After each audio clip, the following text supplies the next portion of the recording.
শেষ সময়ে জমে উঠেছে হবিগঞ্জের অর্ধ শতাধিক পশুর হাট। মাঝরাত পর্যন্ত চলছে বেচাকেনা। বড় মাঝারি সাইজের দেশীয় পশুতে আগ্রহ ক্রেতাদের। দাম পেয়ে খুশি বিক্রেতারাও। তবে মহাসড়কে পশু নিয়ে বসায় যানজটের দীর্ঘ সারিতে ভোগান্তি বেড়েছে। সনি আহমেদ চৌধুরীর তথ্য এবং চিত্রে ডেস্ক রিপোর্ট।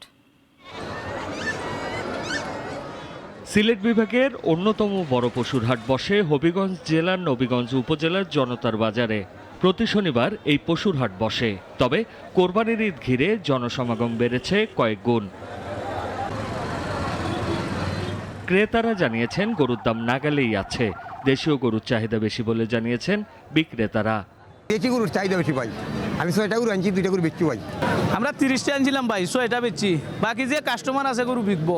70 আমি দাম চাইতেছি, 150 পর্যন্ত দাম উঠছে।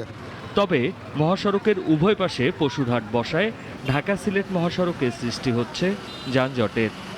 বাজারে প্রচুর গরু আছে, দামও মোটামুটি আলহামদুলিল্লাহ গতবারের তুলনায় ভালো আছে। দেখছি, দেখার পর 95,000 টাকা দিয়ে একটা দেশীয় গরু কিনছি।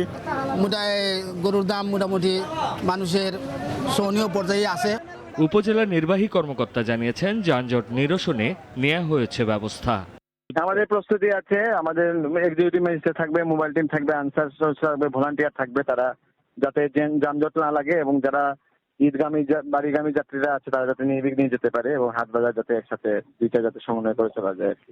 হবিগঞ্জ জেলায় এবছর কোরবানিযোগ্য গবাদি পশু রয়েছে 1 লাখ, আর স্থানীয়ভাবে চাহিদা রয়েছে প্রায় 90,000-এর মতো।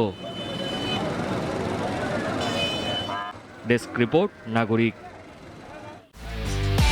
একমাত্র ওয়ালটন এসি দিচ্ছে 1 বছরের রিপ্লেসমেন্ট গ্যারান্টি এবং কম্প্রেসারের 10 বছরের গ্যারান্টি।